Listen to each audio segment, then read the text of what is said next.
최근에 이단에 대한 조사를 좀 해본 조사 결과가 나왔는데요. 기존 교회의 성도들 중에 절반 정도는 이단의 교리에 대해서 잘 분별하지 못하는 것으로 조사되었습니다. 그러니까 이단이 말하는 것이 뭐가 잘못됐는지 50% 정도는 잘 모른다는 것이죠. 또 이단 신자의 86%, 적지 않습니다. 86%는 자기 소속에 속한 교리와 또는 지도자에 대해서 전혀 의심하지 않는다. 그리고 언론이나 사람들의 비판에 있어서 전혀 영향을 받지 않는다. 이렇게 조사가 나왔습니다. 그러니까 웬만해서는 그 이단을 설득하는 것이 쉽지 않다 이런 얘기 아닙니까?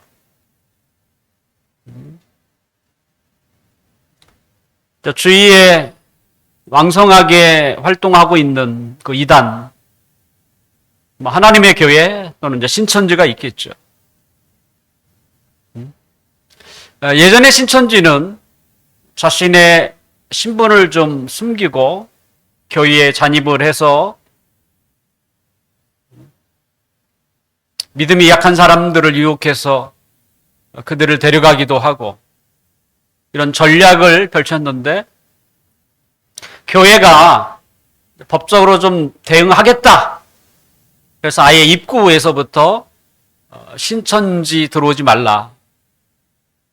이렇게 포스터도 붙이고 그래서인지 몰라도 요즘은 자신의 신분을 드러내고 당당하게 자신을 알리는 전략을 사용하고 있습니다. 이단에 대한 많은 조사들이 있었는데요. 기존 교회는 점점 젊은 사람들이 사라지고 고령화되는 나이 많은 사람들이 자리를 잡고 있는 이런 경향이 지금 많고요. 그에 비해서 이단은 약 70% 정도가 20대에서 40대로 이루어졌다고 합니다. 결국 이단이 타겟으로 삼는 것은 젊은 사람들이에요. 또 젊은 사람들이 쉽게 또 이단에 빠지는 것을 우리가 봐요. 근데 교회가 분명 나이를 따져서 전도해서는 안 되겠지만 할 수만 있다면 젊은 사람들을 전도하는 게 좋죠. 교회가 젊기도 하고 또 젊은 사람들이 많이 와야 그들이 오랫동안 하나님을 섬길 수 있잖아요. 또 여력도 있고 에너지도 있고. 근데 도리어 이단들이 그렇게 젊은 사람들을 다 데리고 가고 교회는 나이 많은 사람들로 이렇게 채워지는.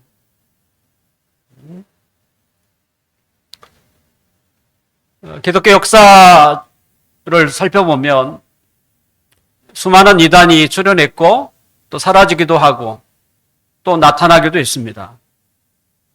이런 이단의 출현과 그리고 이단의 성장은 기존 교회의 그 역할과 깊이 관련되어 있었습니다. 이단이 생기는 것을 우리는 막을 수는 없습니다. 하지만 그들이 버젓이 활개를 치고 다니는 것에 대해서는 우리가 최대한 막아야 되지 않겠습니까? 더군다나 그들이 타겟으로 삼는 것은 세상 사람이 아니에요. 기존 교회를 다니는 사람이란. 그런 부분에 있어서 교회는 이단에 대해서 잘 대처해야 하는 것이 필요하다라고 말을 하겠습니다. 그러면 어떻게 해야 그 이단에 대해서 우리가 잘 대처할 수 있을까? 그것은 교회가 진리에 대해서, 진리가 무엇인지를 알고 또 진리를 통해서 거짓을 분별할 수 있어야 한다는 것이죠. 그러니까 무엇이 참인지, 무엇이 거짓인지를 분별할 수 있는 통찰력이 필요한 것이죠. 오늘 본문 22절과 23절을 함께 읽어볼까요? 22절과 23절 시작. 거짓말 하는 자가 누구냐? 예수께서 그리스도이심을 부인한 자가 아니냐? 아버지와 아들을 부인하는 그가 저 그리스도니 아들을 부인하는 자에게는 또한 아버지가 없으되 아들을 시인하는 자에게는 아버지도 있느니라. 도대체 거짓말 하는 사람이 누구냐? 누가 거짓말을 하고 있고 누가 바른 말, 참된 말을 하고 있는가? 내지 않게 가려내야 되죠, 사실은. 1517년 10월 31일. 혹시 그날을 여러분 기억하는 사람이 있을까요? 1517년 10월 31일. 이날은 마틴 루터가 비텐베르크 성당의 95개 조항의 질문지를 게시판에 내건 날이에요.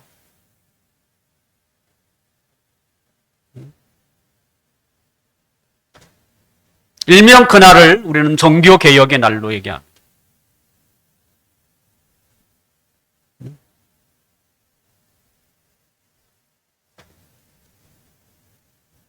그 95개의 내용을 분석하고 또 살펴봐서 가장 그러면 마틴 루터가 말하려고 했던 게 뭔가? 그것은 하나입니다. 성경으로 돌아가자. 성경으로 돌아가자. 솔라 스크립처라고 부릅니다. 라틴어로. 오직 성경으로. 솔라 스크립처. 성경으로 돌아가자. 그게 종교개혁. 우리는 개신교회라고 부릅니다. 개신교회는 성경으로 돌아가자라고 하는 위침으로 세워진 교회예요. 천주교와 개신교의 차이가 그겁니다. 이 땅에 세워진 교회는 성경으로 돌아가자. 성경만이 진리다. 이런 얘기 아니겠습니까? 그런데 아이러니하게도 교회는 성경을 말하면서도 성경에 대해서 외면하고 있다는 거예요.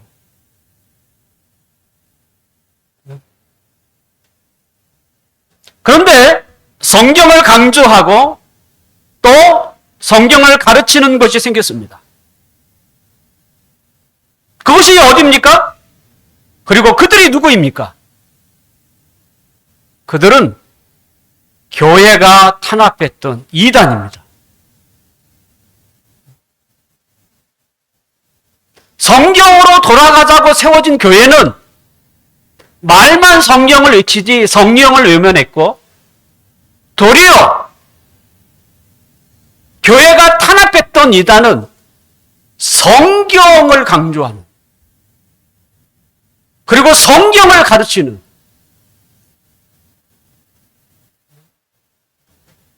여호와의 증인 하나님의 교회 신천지는 어떻게 전도합니까? 그들은 성경을 가지고 전도. 교회 다니세요. 이렇게 얘기 안 해요.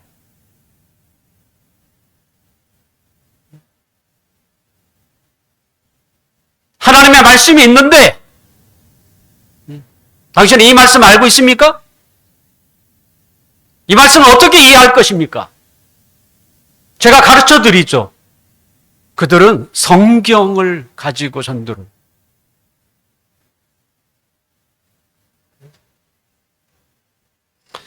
무엇보다도 신천지가 크게 번성할 수 있었던 가장 중요한 것이 바로 무료 성경 신학원이었습니다. 무료 성경 신학원. 이곳에 많은 신자들이, 교회를 다니는 신자들이 문을 두드렸어요. 왜? 교회가 성경을 이야기하지 않기 때문에. 근데 그것이 어디였어요? 신천지.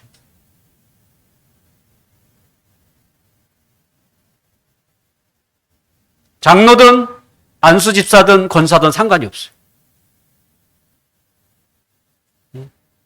무료 신학원에 들어간 사람은 대부분이 다 신천지로 들어갔습니다.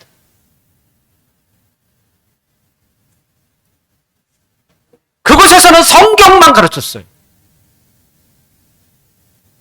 그리고 얼마나 알고 있는지 시험도 보기도 했습니다. 그래서 어느 정도 점수가 나와야만 신천지가 그들을 받아들였어요.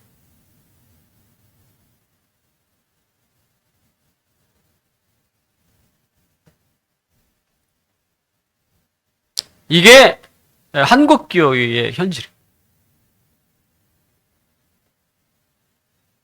그러니까 갤럽 조사를 보면 50%가 도대체 이단이 말하는 것을 분별을 못한다는 거예요.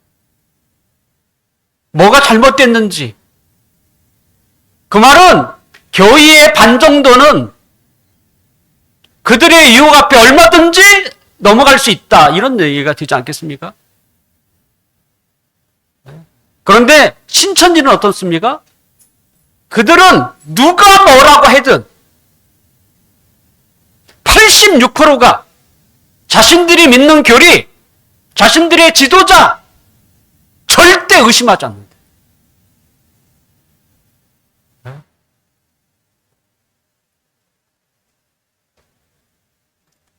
이러한 이단의 세력 앞에 우리가 흔들리지 않고 그들의 세력을 우리가 잠재울 수 있으려면 이단이 무엇을 말하는지 강조하는지 알 필요도 있겠지만 저는 그거보다 교회가 성경을 알아야 한다. 성경을 알아야 한다. 성경을 가르쳐야 한다.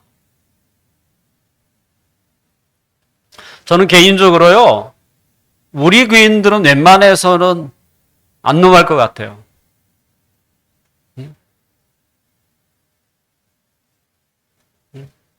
왜냐하면 저는 끊임없이 성경에서 말하는 핵심을 1년 내내 설교해도 그 내용이거든요. 하나님의 말씀, 성경을 통해서 하나님이 주시려고 했던 말씀은 창세기나 요한계시나 똑같거든요. 하나거든요. 그걸 전하려고 했고 여러분은 그걸 먹었어요. 그러니까 그 어느 교회보다도 이단의 가르침에 대해서 여러분들은 분별력이 전혀 있다. 이렇게 생각이 돼요, 사실. 성경을 알라는 말이 뭡니까? 그것은 성경이 중심. 교리, 이걸 다르게 표현하면 교리와 정신이라고 말할 수 있습니다. 그러니까 성경의 내용을 많이 아는 이런 이야기가 아니에요. 성경의 인물을 많이 아는 이런 이야기가 아니에요. 그건 아무것도 아닌 거예요, 사실은. 성경에서 말하려고 하는 그 중심과 정신이 뭐냐. 도대체 하나님은 이 성경을 통해서 우리에게 뭘 말하려고 하는 거냐라고 하는 것이죠. 사도는 마지막 때에 자신의 그 운명이 얼마 남지 않은 사단이 저 그리스도라고 하는 거짓 선지자 또 거짓 설교자를 통해서 끊임없이 성경과 교회를 대적하는 일이 많아질 것이라고 얘기합니다. 사단이 활동하는 거 우리는 막을 수 없습니다. 왜요? 그는 무적행위에 잡히기 전까지 끊임없이 하나님을 대적하는 자로 서 있기 때문에 그가 무엇으로? 가장 쉽게는 이단이에요. 그래서 이단들이 교회의 신자들을 끊임없이 전도하는 이유도 그렇죠. 교회를 무너뜨리는 게 그들의 목적이거든요. 사단이 그렇게 하는 것이죠, 사실은. 우리는 그들의 등장을 막을 수 없지만 교회가 그들의 정체를 알 필요는 있는 것이죠. 이단의 정체를 잘 아는 것은 우리가 확실하게 성경이 말하고 있는 교리에 대해서 그걸 알고 있어야만 우리가 이단을 쉽게 대처할 수 있습니다. 더군다나 이단은 뭐예요? 성경을 가지고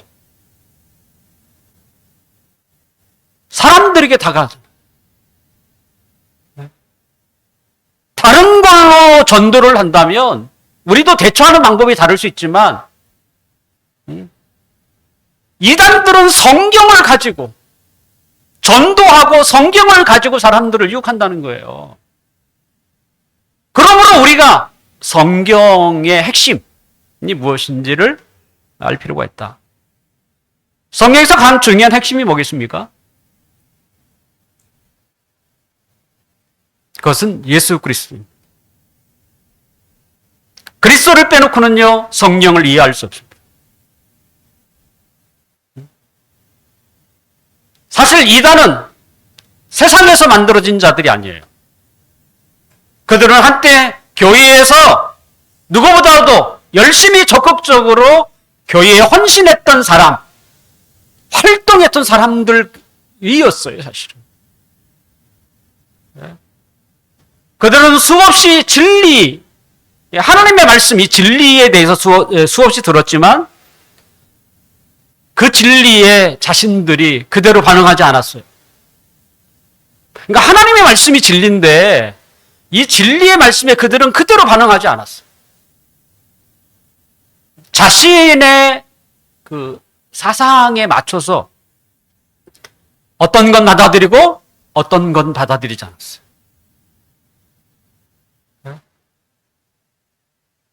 그러니까 자신의 때의 생각에 따라서 성경 말씀을 선택했던 것이죠.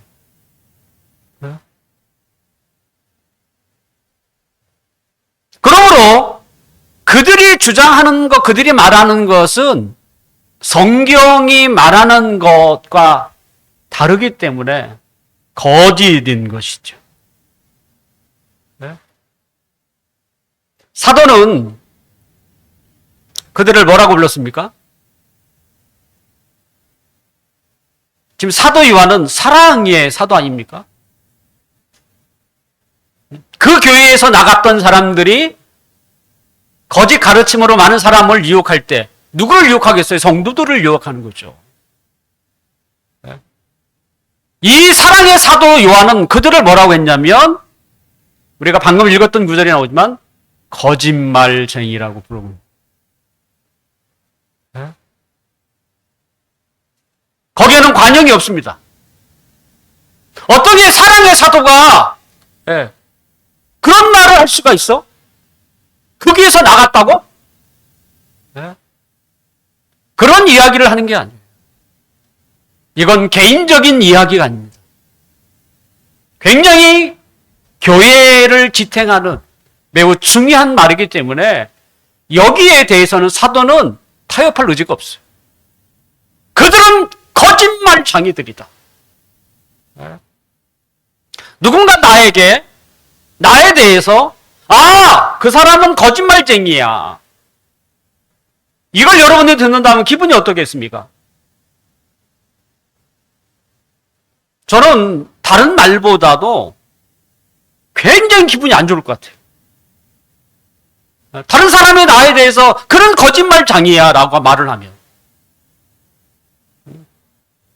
뭐 성질이 지랄 같다. 이러면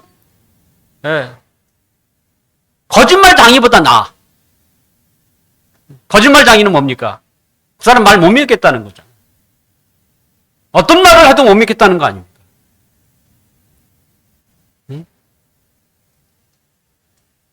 오늘 사도는 뭐라고 합니까? 거짓말하는 자가 누구냐? 누가 거짓말장이냐? 왜 그들은 거짓말장이입니까? 무엇이 잘못됐습니까? 그것은 오늘 본문 22절에 되어 있죠. 예수께서 그리스도이심을 부인하는 자가 아니냐. 예수께서 그리스도이심을 부인하는 자가 아니냐. 이게 도대체 뭔 말일까요? 우리는 예수 그리스도 하나로 부릅니다만 예수님이 그리스도다 이렇게 부르지만 예수님이 그리스도가 아니다. 그들은 그렇게 얘기하는 거 아닙니까? 자, 그리스도라는 말은 구원자라는 말이죠. 구원자, 인류를 구원할 사람, 죄인을 구원할 사람. 그런데 이 사람들은 뭐냐면 예수님은 그리스도가 아니다라고 말하는 거예요.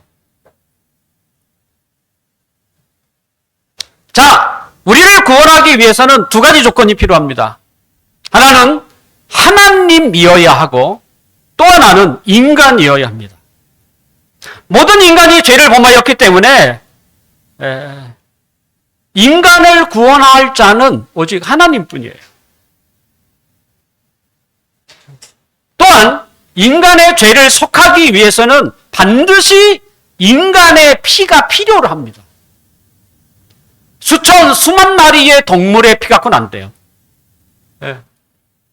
인간의 피가 필요한 거예요. 그래서 인류를 구원하신 구원자는 반드시 하나님도 되어야 하고 또 인간도 되어야 하는 것이죠. 그래서 예수님은 마리아의 몸에서 성령으로 나셨고요. 또 후에는 십자가에 죽으셔서 피를 흘리시고 또 다시 살아나셨습니다. 이것이 바로 그리스도라는 말입니다. 단지 구원자가 아니다 이런 이야기가 아니라 구원자로서의 그 조건을 이야기하는 거예요. 하나님이어야 하고 인간이 되어야 한다고 하는 이걸 그들은 인정하지 않았다는 것이죠. 그들은 예수님의 동정녀 탄생을 부인했습니다.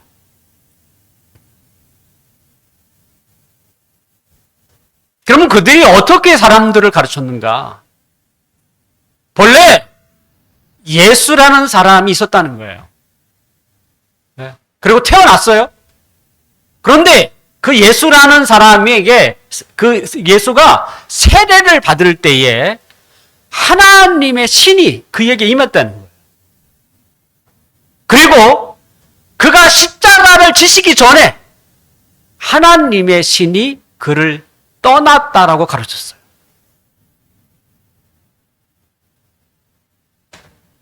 그렇다면 왜 그렇게 가르쳤을까? 그 이유는 어떻게 여자가 혼자 아이를 가질 수 있느냐? 그건 말도 안 된다. 또 하나는 어떻게 하나님이 피를 흘릴 수 있느냐? 그건 불가능하다. 그래서 그렇게 나온 거예요. 예수님이 세례 받을 때 하나님의 신이 그에게 임했고 십자가를 지시기 전에 왜 하나님이 피를 흘려서는 안 되니까 떠났다는 거예요. 이것이 바로 그들이 가르쳤던 거짓된 가르침입니다. 한마디로 뭘 못 믿는 거예요? 하나님의 능력을 믿지 못하는 거예요. 하나님은 여자 혼자서라도 아이를 임신하게 하실 수 있는 하나님의 능력을 그들은 믿지 못했어요. 그래서 예수님이 그리스도라는 사실을 그들은 부인할 수밖에 없었다는 것이죠.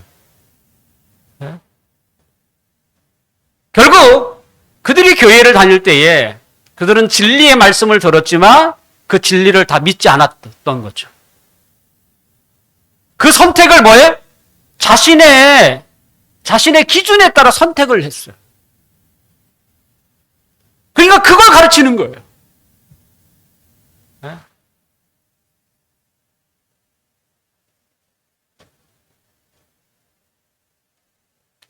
그러니까 아무리 이런 교묘한 사상을 사람들에게 전파할지라도 사도 요한처럼 우리도 단호하게 그들을 대처할 필요가 있는 것이죠. 예수님 시대, 예수님이 부활하시고 하늘에 올라가시고 그 이후에 사도 시대에 이미 이와 같은 자들이 굉장히 많았어요. 그러니까 사도 요한이 그걸 얘기하는 거예요. 적그리스도가 되게 많았다는 거예요. 적그리스도는 여기도 나오지만 예수님이 그리스도가 아니다 라고 부인하는 자들. 가장 중요한 핵심인 예수님을 온전히 받아들일 수 없다고 말하는 자들이죠. 이때만 그랬냐? 그렇지 않습니다. 이와 같이 주장하는 사람은 계속적으로 기독교 역사에 나타나요. 그리고 최근에는 2차 세전이 마치는 1945년 2차 세계대전이 마치지 않습니까? 그리고 나서 독일에서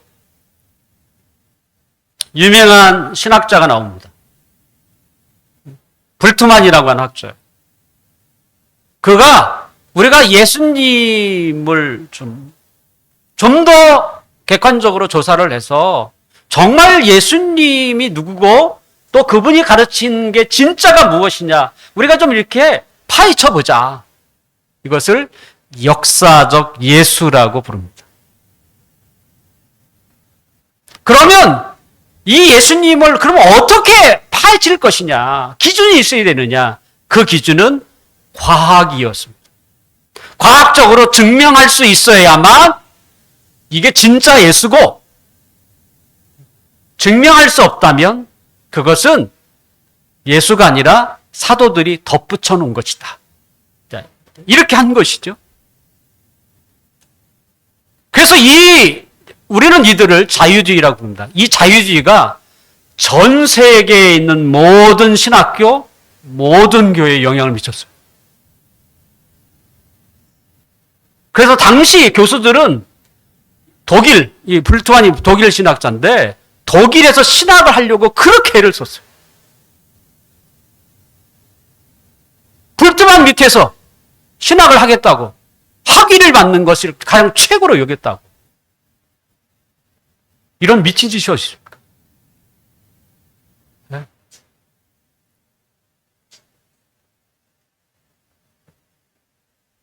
그 중에 한 사람이 우리가 너무나 잘 알고 있는 슈바이처입니다. 아프리카 가서 의료 선교했던 슈바이처. 슈바이처는요, 대단한 신학자였습니다. 이 슈바이처도 유명한 논문을 쓰죠. 역사적 예수라는. 그도 합류했어요. 뿐만 아니라 산상수훈을 읽고 크게 감동을 받아서 자신의 전 재산을 다 가난한 사람들에게 나눠주고 가난하게 마지막 생을 마쳤던 톨스토이, 러시아의 대문호 톨스토이, 그도 비슷한 정신을 가졌습니다. 톨스토이가 복음서, 마태, 마가, 누가, 요한복음까지 이것을 자신이 이걸 좀 이렇게 일목요연하게 누구나도 읽으면 쉽게 이해할 수 있게 성경을 하나 썼어요. 그것이 톨스토이 성경입니다. 제가 그 책을 다 읽었습니다. 근데 거기에는 예수님이 행하신 기적이나 능력이 하나도 없어요. 왜요? 그건 과학적으로 증명할 수 없다는 거예요.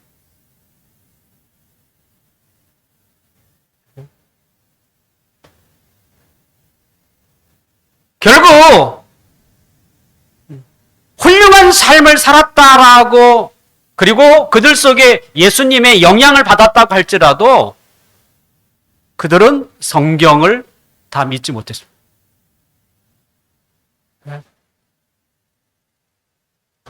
저는 신자라고 볼 수 없습니다. 슈바이처가 됐든 톨스토이가 됐든 하나님의 진리를 온전히 믿지 못했다면 그는 신자일 수 없는 거죠. 왜 예수님을 제대로 아는 것이 중요합니까? 그것은 예수님을 통하지 않고서는 하나님을 알 수 없기 때문입니다.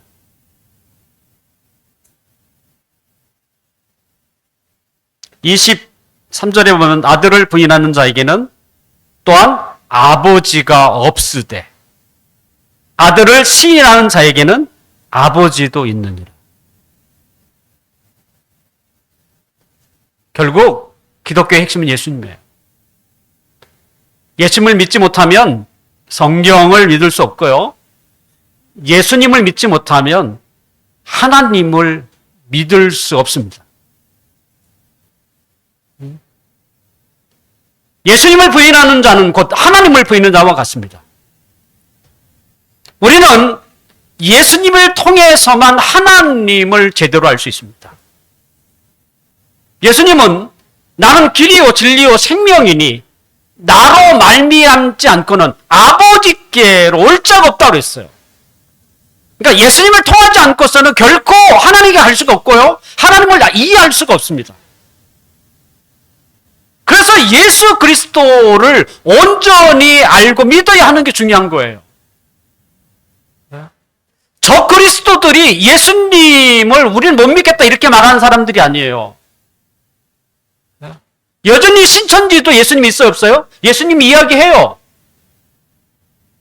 하나님의 교회도 예수님이 이야기해요. 문제는 뭡니까? 우리가 알고 있는 그 예수님이 아니에요. 예수님이 그리스도이신 것을 그들은 부인합니다. 네? 이단은 예수님을 믿지 않는 곳이 아니에요. 네? 지금 사도가 우리에게 이야기하는 게 그것입니다. 네? 이 적그리스도들도 예수님을 이야기했어요. 하지만 온전하신 성경이 말하고 있는 예수님이 아닌 것을 그들은 가르쳤던 것이죠. 왜 이단입니까? 이단이라는 뜻은 끝이 다르다라고 하는 뜻입니다. 네? 이자가 다를 이예요. 끝이 다르다. 네? 그럼 뭐가 다를까요? 오늘 본문 24절과 25절. 우리 함께 읽어보겠습니다. 시작. 너희는 처음부터 들은 것을 너희 안에 거하게 하라. 처음부터 들은 것이 너희 안에 거하면 너희가 아들과 아버지 안에 거하리라. 그가 우리에게 약속하신 것은 이것이니 곧 영원한 생명이니라. 사도 요한은 우리에게 처음부터 들은 것, 처음 이야기도 합니다. 사도가 처음으로 가르쳤던 그 내용이 뭐겠어요? 예수 그리스도죠. 그 예수님이 하나님의 아들이시고 그 예수님이 동정녀를 통해서 인간이 되시고 십자가에 죽으시고 또 부활하신 분. 그를 믿으면 생명을 얻는다. 이것이 사도 요한이 처음으로 그의 교회에게 가르친 내용이었습니다. 그것을 그 말씀 안에 거하라는 거예요. 네. 처음으로 가르쳤던 내용, 가장 중요한 예수님에 대한 이 예수가 그리스도라고 하는 사실, 하나님의 아들이요, 참 인간이고 또 십자가에 죽으시고 부활하신 분이라고 하는 이 사실. 많은 내용도 아닙니다. 이 말씀을 여러분들이 기억하고 그 말씀 안에 거하라.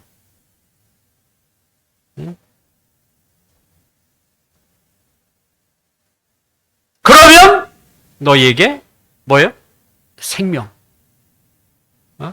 생명이 있을 것이다 라고 하는 것이죠. 그래서 25절에 그가 우리에게 약속하신 것은 이것이니 곧 영원한 생명이다 라고 말하는 것이죠. 사도가 우리에게 전했던 그 내용을 우리가 믿게 되면 우리는 누구 안에? 예수님 안에 거하게 돼요. 예수님은 하늘에 올라가면서 그의 신이라고 하는 성령님을 우리에게 보내주어 우리 안에 거하게 하신 것이죠. 결국 우리가 예수님을 믿어야만 예수님 안에 거할 수 있게 돼요. 예수님 안에 거하게 된다는 게 뭐냐면 그것을 우리는 구원이라고 얘기하고 그것을 우리는 다시 생명으로도 얘기하는 것이죠. 자, 이단들이 주장하는 것은 뭡니까? 예수님을 인정하지만 성경에서 말하는 예수님을 인정하지 않기 때문에 그들에게는 뭐가 없어요? 영원한 생명이 없습니다. 영원한 생명이 그들에게 주어지지 않는 것이죠. 영원한 생명이 뭡니까? 인간은 육체적 한계를 가지고 있는 존재예요. 그래서 인간에게는 영원한 것이 없어요, 사실은. 영원한 생명은 누구에게? 하나님의 것이에요.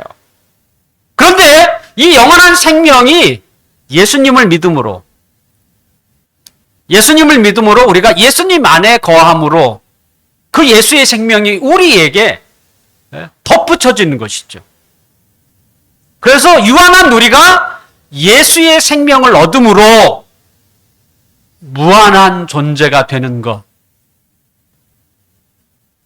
이것이 바로 영원한 생명인 것이죠. 그래서 이 영원한 생명을 얻은 자에게는 어떤 하나님의 은총이 주어지냐? 저는 여러 가지 있을 수 있지만 크게 두 가지라고 생각합니다. 하나는 자유. 여기에는 자유가 있습니다. 또 하나는 평강. 평강. 혹시 이단에 속한 사람의 얼굴을 유심히 보신 적이 있나요? 그들에게는요, 하나님이 주시는 이런 평강이나 자유가 없어요. 그게 없어요. 분명 그들도 예수님 이야기를 하지만 온전한 예수님이 아니기 때문에 예수 믿는 자에게 주어지는 이 은총이 없어요. 자유가 없고 평강이 없어요.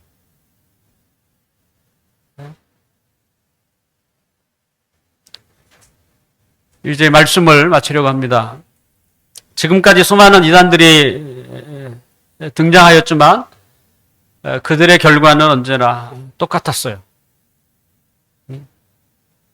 그들에게는 자유가 없고 또 하나님이 주신 평강이 없습니다. 이만희 씨가 올해 93세입니다. 그도 죽지 않겠습니까? 그러면 아마 신천지의 세력도 크게 아마 꺾일 것입니다. 자, 이만희 씨가 죽는다고 끝나나요? 아닙니다. 또 다른 이단이 등장할 거예요. 왜? 지금까지 그래왔어요. 이단은 사라지지 않아요. 계속적으로 출현한다는 것이죠. 언제까지? 주님이 오시는 그날까지 이단의 등장은 결코 멈출 수 없을 것입니다. 그렇다면 교회는 그 이단과의 싸움에서 능히 잘 대처해야 되죠. 뭐겠습니까? 하나님의 말씀, 진리예요. 그것밖에 없어요. 진리는 우리에게 자유를 주고 진리는 우리에게 평강을 줘요. 우리가 이 땅에서 살아가면서 가장 누리고 싶은 게 뭐겠어요? 그런 거 아닙니까? 수없이 밀려오는 염려와 걱정거리 앞에 내가 평강할 수 있는가? 그걸 우리가 꿈꾸고 있잖아요. 뿐만 아니라 우리는 자유할 수 있는가? 어딘가 매여서 살지 아니하고 하물며 죄에도 마찬가지고 죄에 묶여서 살지 아니하고 자유를 누리며 살아가는 자유와 평강이 있다면 그런 진리를 따른 사람인 것이죠. 하나님은 이것을 주기 위해서 우리에게 예수님을 보내셨고요. 그리고 성경을 우리에게 주신 거예요. 진정한 자유와 평강은 사단이나 이단으로부터 나오는 게 아닙니다. 하나님부터 나오는 것입니다. 그러므로 우리가 예수 그리스도를 온전히 알고 믿고 의지해야 합니다. 그리고 성령의 능력을 우리가 항상 구해서 하나님이 주시는 평강과 그 자유를 누리고 그리고 그 속에서 하나님의 선하신 뜻을 위하여 오늘도 내일도 달려가는 우리 모든 신자가 성도들이 되시기를 주님의 이름으로 축원합니다. 기도하겠습니다.